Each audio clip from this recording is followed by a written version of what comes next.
관세 전쟁으로 흔들리는 캐나다와 계란 위기에 빠진 미국. 견고한 강대국인 줄 알았던 그 나라들이 흔들리는 그 순간 캐나다에서는 한국이 나타났다며 캐나다인들이 갑작스럽게 한국에 관심을 보이고 있는데요. 어떤 내용인지 지금부터 만나보시죠. 캐나다인으로서 최근 뉴스를 보면서 정말 어안이 벙벙했어요. 어느 날 아침 토론토 집에서 커피를 마시며 TV를 켰는데 헤드라인에 뜬 소식이 정신을 혼미하게 만들었죠. 미국이 한국에 계란 수출을 요청했다고 하더라고요. 처음엔 눈을 비비고 다시 봤어요. 내가 잘못 읽은 줄 알았죠. 미국 같은 거대한 나라, 농업 강국이자 세계 경제를 쥐고 흔드는 그 나라가 계란 때문에 SOS를 친다고? 머릿속에 물음표가 가득 찼어요. 계란이라니 슈퍼마켓에서 몇 달러면 살 수 있는 그 평범한 계란이 대체 뭐길래 이런 일이 생긴 걸까 하고요. 그 순간 우리 캐나다 상황이 떠올랐어요. 지금 미국과 관세 전쟁으로 경제가 뒤흔들리고 있거든요. 트럼프 대통령이 또다시 관세 카드를 꺼내들었어요. 25% 관세를 매기며 캐나다산 철강과 알루미늄을 겨냥했죠.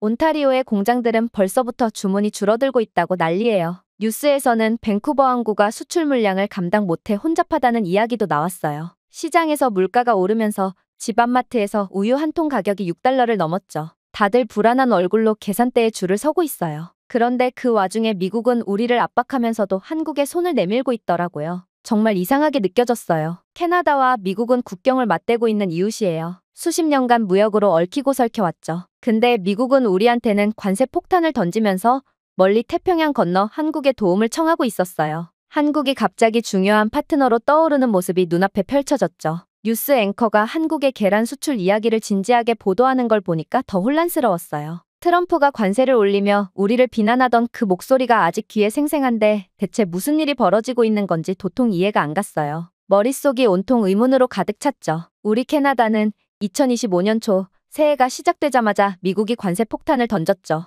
25% 관세가 철강, 알루미늄, 에너지 수출에 직격탄을 날렸어요. 토론토 근처 공장에서 일하는 사촌이 그러더라고요. 주문이 반토막 나서 직원들 얼굴이 어두워졌다고요. 많은 업체들은 미국으로 수출할 물량이 밀리면서 컨테이너가 산더미처럼 쌓여 있어요. 애국심에 미국과 거래하지 않겠다고 하는 업체들이 늘어났고 물건을 일부러 주지 않고 있어요. 정말 총성 없는 전쟁이에요. 경제가 흔들리니까 숨 쉴 틈이 없어요. 온타리오 주정부는 가만히 있지 않았어요. 미국으로 가는 전기 수출에 보복 관세를 매기겠다며 맞섰죠. 저 같은 퀘벡 사람들도 처음엔 속이 시원했어요. 근데 시장은 이미 불안으로 가득 찼어요. 전기료가 오르면서 집에서 히터를 틀 때마다 걱정이 앞섰죠. 기업들은 공급망이 끊기고 있었어요. 몬트리올에 있는 자동차 부품 공장은 미국 주문이 줄면서 문을 닫을 위기라고 하더라고요. 물가가 치솟는 건 더 심각했어요. 관세가 아직 실무적으로 적용된 것도 아닌데 사람들은 관세가 붙기 전 미리 구매해야 된다고 이것저것 다 구매하기 시작했고 결국 재난 상황처럼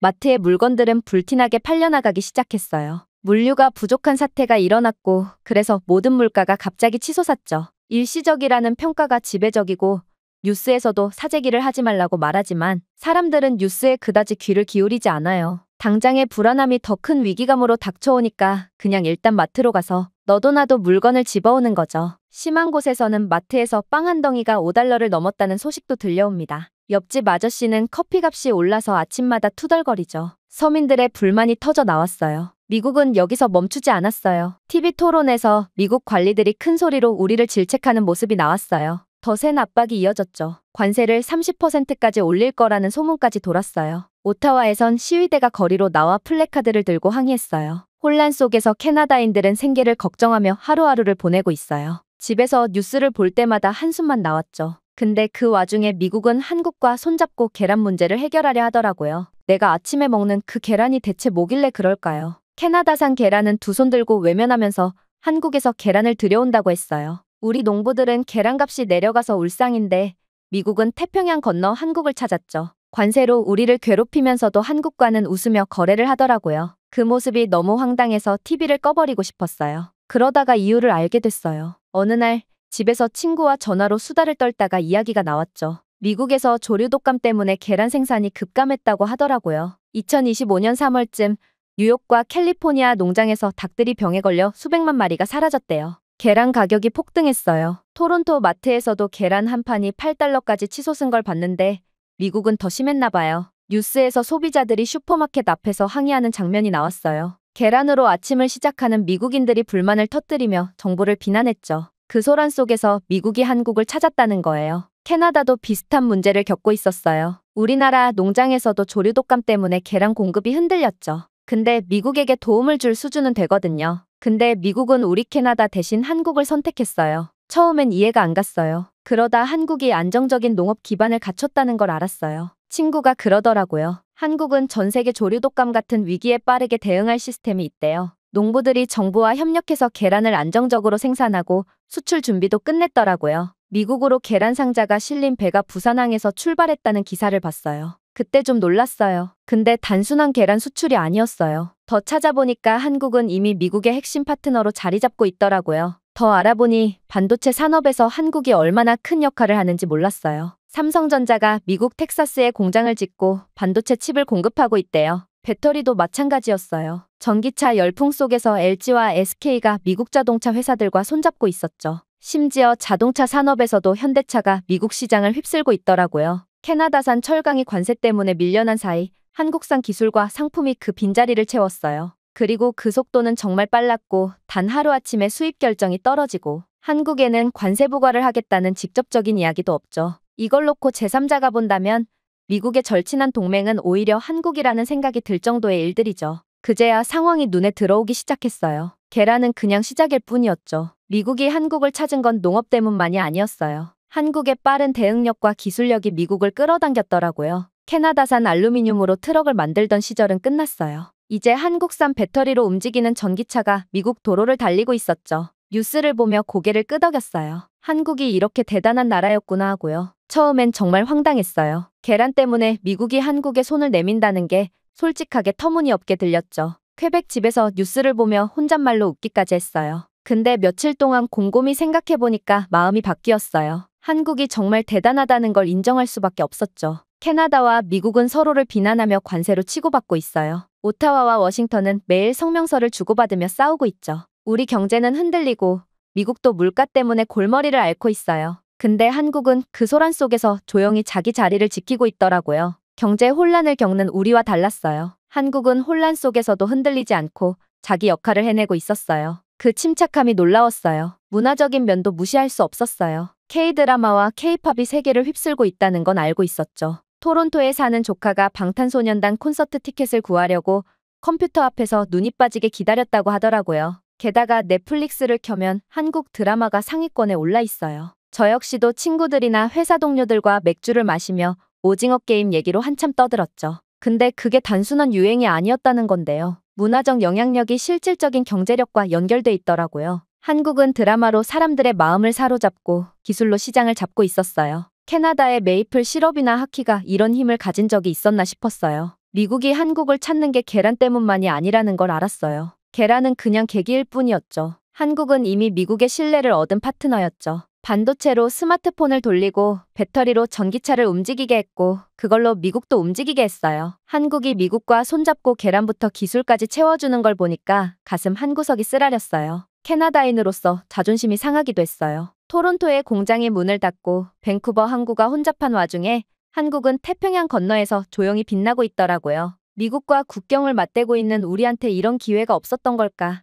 라는 생각이 머리를 떠나지 않았어요. 옆집처럼 가까운 미국이 우리 대신 한국을 찾는 모습이 씁쓸했죠. 근데 한국을 보면서 배울 점이 많다는 걸 느꼈어요. 관세 전쟁으로 혼란에 빠진 지금 우리 캐나다는 허둥대고만 있죠. 뉴스에서 정부가 미국과 협상한다고 떠들지만 물가는 계속 오르고 국민들은 분노했습니다. 한국이 미국에게 중요한 파트너로 떠오른 건 우연이 아니라는 생각이 듭니다. 그건 노력과 준비의 결과였죠. 한국은 기술 혁신으로 앞서가고 문화로 사람들의 마음을 움직였어요. 인정하기 싫었지만 한국이 우리보다 한 발 앞섰다는 사실을 받아들였어요. 그러면서 우리 캐나다도 새로운 길을 찾아야겠다는 생각이 들었습니다. 미국에만 기대지 말고 한국처럼 글로벌 무대에서 우리 자리를 만들어야 하지 않겠나요? 오타와의 시위 소리가 TV 화면을 뚫고 멀리서 들려오는 밤이었어요. 창문을 열고 차가운 공기를 마시며 다짐했죠. 관세 전쟁으로 흔들리는 지금이 오히려 기회일지도 모른다고요. 한국을 보며 배운 유연함과 힘을 우리도 찾아야겠어요. 다음엔 캐나다도 누군가에게 SOS를 받는 나라가 될 수 있지 않을까 라는 희망이 생겼어요. 그러다가 주말에 친구들과 모여서 국제정세 이야기를 나눴습니다. 거실에 모여서 맥주캔을 따고 피자를 나눠 먹으며 이런저런 소식을 꺼냈죠. 미국의 계란 SOS부터 관세 전쟁까지 최근 뉴스가 화제였어요. 그러다 한 친구가 뜬금없이 물었어요. 캐나다가 한국과 뭘 하고 있냐고요. 한국 이야기가 계속 나오니까 궁금해졌나 봐요. 다들 잠깐 멈칫했어요. 맥주잔을 내려놓고 서로 얼굴을 쳐다봤죠. 그러고 보니 한국과 캐나다가 긴밀하게 뭘 하고 있다는 내용에 대하여 그 어떤 기억이 안 났어요. 생각해보니까 정말 그런 것 같았어요. 캐나다와 한국이 직접적으로 우호 관계를 맺고 큰 프로젝트를 하거나 협력을 한다는 소식을 들어본 적이 없었죠. 오타와에서 한국 대사관이 열린 적은 있어도 그게 크게 화제가 된 적은 없었어요. 친구 하나가 그러더라고요. 한국 드라마는 우리 조카들이 좋아하지만 국가 간엔 별로 연결고리가 없다고요. 나도 고개를 끄덕였어요. 캐나다 입장에선 미국이라는 든든한 동맹이 있었으니까요. 국경을 맞대고 무역을 하고 안보까지 얽힌 미국이 있으니 다른 나라는 그다지 중요하게 느껴지지 않았어요. 사실 그동안 미국만 바라봤던 게 당연했어요. 토론토에서 만든 철강은 미국으로 갔고 밴쿠버의 에너지도 미국으로 흘렀죠. 미국이 우리 옆에 있는 큰형 같은 존재였어요. 근데 이번 관세전쟁과 한국의 부상을 보면서 그 생각이 흔들렸어요. 친구들끼리 이야기가 깊어졌죠. 미국이 한국에 손을 내민 걸 보면 우리도 너무 한쪽에만 의존한 건 아닌가 싶었어요. 한국이 계란뿐 아니라 반도체, 배터리로 미국을 돕는 걸 보니까 캐나다도 뭔가 놓치고 있다는 느낌이 들었죠. 그러다 한 친구가 진지하게 말했어요. 캐나다도 적극적으로 다른 나라와 외교 관계를 증진해야 한다고요. 관세전쟁으로 혼란에 빠진 지금 미국만 쳐다볼 게 아니라 새로운 파트너를 찾아야 한대요. 그러면서 한국도 그 중요한 파트너 중 하나가 되어야 한다고 했어요. 다들 고개를 끄덕였어요. 저도 공감했죠. 실제 캐나다가 한국과 손잡으면 우리 철강이나 에너지의 새로운 시장이 열릴지도 모르겠어요. 퀘벡의 차가운 밤,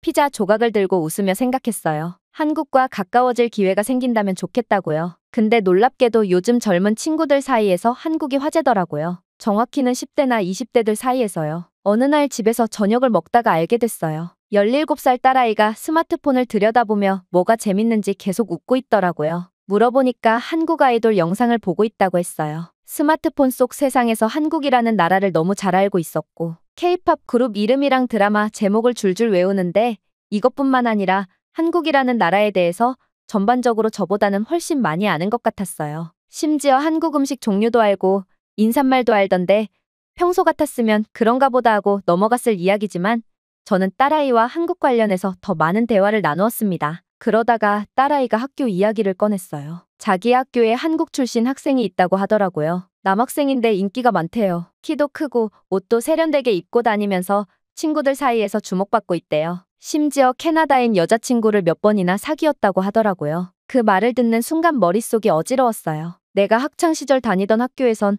아시아인 남학생이 연애한다는 게 상상도 못할 일이었죠. 그땐 아시아에서 온 아이들이 조용히 공부하거나 놀림감이 되기 일쑤였어요. 연애 이야기가 나오면 다들 비웃었죠. 그런 분위기에서 내가 뭘 기대했겠어요. 근데 딸아이 앞에서 차마 그 이야기는 꺼내지 못했어요. 내가 학교 다닐 땐 아시아인이 연애한다는 게 웃음거리였어. 라고 할 순 없었죠. 그냥 아빠가 학교 다닐 때랑은 분위기가 많이 다르구나라고만 얼버무렸어요. 딸아이가 고개를 끄덕이며 다시 핸드폰으로 사람들이 한국 음악에 맞춰 춤을 추는 영상을 보는데 나 혼자 멍하니 접시만 내려다봤어요. 그 한국 남학생이 학교에서 인기 많다는 말이 계속 맴돌았어요. 제가 모르는 사이 세상이 이렇게 바뀌었구나 하고요. 요즘 들어 세대 차이라는 걸 뼈저리게 느끼고 있어요. 내가 젊었을 땐 미국이나 유럽만 바라봤죠. 아시아는 멀고 낯선 곳이었어요. 근데 딸아이 세대는 달랐어요. 스마트폰 하나로 한국을 가까이 느끼고 한국 출신 친구를 자연스럽게 받아들이더라고요. 퀘벡 거리에서 한국어 간판을 본 적도 없던 제가 딸아이 방에서 한국 가수 포스터를 보게 될 줄은 몰랐듯이 말이죠. 세상이 변한 걸 넘어서